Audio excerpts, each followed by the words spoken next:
Okay. Welcome to Accucomp Enterprises Leadership in Conversation. Today we have Todd McGhee, who is a business owner, and he is going to share with us some of his insights from his early childhood years. Give you a little background about myself. In my early childhood years, I was a Navy brat. My father was a 22-year career veteran of the United States Navy. And my mom and I, my older brother, we traveled around wherever he was stationed. And I'll give you an example. We lived in the Philippines 1 year of our life. And so growing up with that type of military discipline, I believe was a early catalyst into my desire to be in law enforcement. Also, my father, once he retired from the military, actually got into law enforcement himself, and at one point obtained the rank of captain with the Federal Protective Service, which is now an agency within Department of Homeland Security. So 1987, I started my law enforcement career, and it was a blessed 24-year career. Rahul, do you have a question? Yes. So since you mentioned about your law enforcement career, could you give us some more insights into and what were some things that you did within your career that you're really proud of?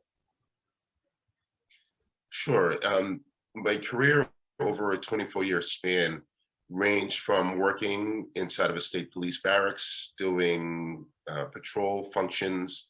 For 2 years of my career, I had been assigned to the fire marshal's office as an arson investigator, and where the training in that department, in that particular unit, was incredible. We examined evidence, we took photography of evidence. If there was bodies found within a home, we would have to step back and allow detectives to come in to allow, to do the investigation, to make sure that the death was caused by fire and not any type of bad intentions in the form of a criminal act or murder or someone trying to hide evidence. So that portion of my career was very interesting. But a good part of my career was working at the State Police Academy in training in defensive tactics. So defensive tactics is basically use of force and understanding the application of use of force. And I'd been teaching use of force to public safety officials since 1992. So I found the application of law extremely interesting as it related to the use of force. And so with use of force, it's not just learning about handcuffing and baton training and empty-hand tactics. It's also about understanding Fourth Amendment guidelines, constitutional aspects of our Constitution here in the U.S. So training and educating police officers in that regard was something that I really adapted to. That's Riza, do you have a question? Yes, Todd. So how are your past experiences relevant today? I've trained over 10,000 police officers. I've trained over 15 to 20,000 security professionals in my career, both combined with my public life as well as my private life. I've trained law enforcement professionals literally from around the world in several different countries.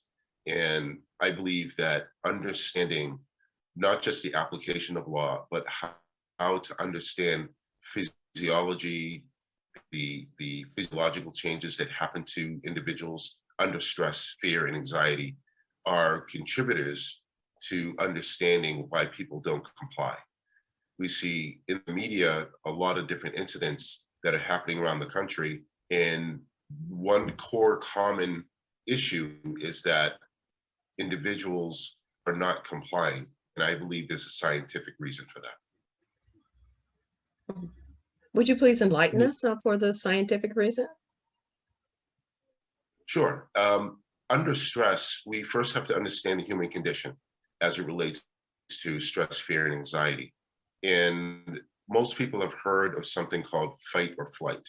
Fight or flight syndrome is controlled in the brain, but there's a correlation between the heart rate and brain function.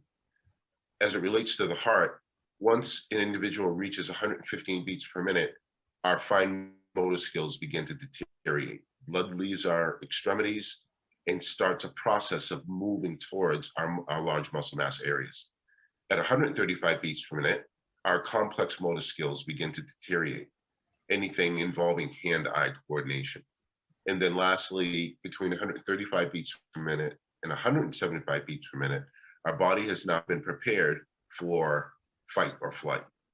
And what we need to really impart on our law enforcement community is that our routine patrol stop is not a routine encounter for the civilian.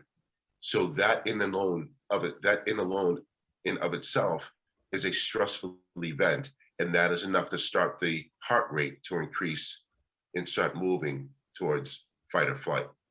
I think the portion about flight, where you're seeing subjects involved with the law enforcement, they're not in a mental state of compliance. They're in a physiological state of fight or flight. And this information has been around for decades since I've been teaching it. But I think we have to take another look at it, understand what science is telling us about human physiology, and then retrain police officers to understand the need for de-escalation. Oftentimes, de-escalation is trained as a tool, and it's more than a tool. Understanding when to deliver de-escalation tools is critical, because if we're using the wrong tool at the wrong moment, we're not going to achieve compliance, and therefore an individual that's involved with the police, their actions are going to be deemed as a threat. And I believe that we really have to rethink all that we are doing within policing, which leads us to the conversation of defunding. Defunding of the police has been almost a mantra over the last couple of years, based on some of the different situations that we've seen around the United States. And I personally don't believe in defunding the police. I believe that police need as many resources as possible, specifically in the area of training. And I know firsthand that when funding has been reduced, training is always the first thing to go. The last thing that we want on our streets are untrained police officers. So every police department around the United States has in-service training. This is training that is above and beyond the recruit level, academy level training. That in-service training also includes specialized training. And that's where use of force training or enhanced use of force training and things like de-escalation training, that's where those things those types of courses are instituted. I believe also we need to have some type of a community engagement. If we have a robust community engagement, we then tackle the mindset of us against them, if that happens to be the case in a particular region of the country or a particular police department as it relates to its community. But we have to begin to relook at what we're training our cops, what we're doing with educating our civilian population. I would say that if anything, there should be a great, robust response with our political leaders in creating education for our civilians, educating our civilians in the areas of the etiquette of a motor vehicle stop, how to behave and conduct themselves if you are pulled over. There are people get nervous and they do things that make police officers nervous, and that's just not a good mix. So we need to better understand all of these dynamics, not just within law enforcement, but also within our community. Perhaps a public service announcement. Todd, I want to thank you for all those wonderful insights. I love the idea that we have a bridge and a two-way point of view in terms of police understanding us and we understand police. I think that's a wonderful philosophy, and I wish it could be spread throughout the US or throughout the world. We so appreciate you taking the time, and I think your insights will be shared and enjoyed by our viewers. Thank you again. And thank you, Riza and Rahu, Thank you, Todd. for the questions.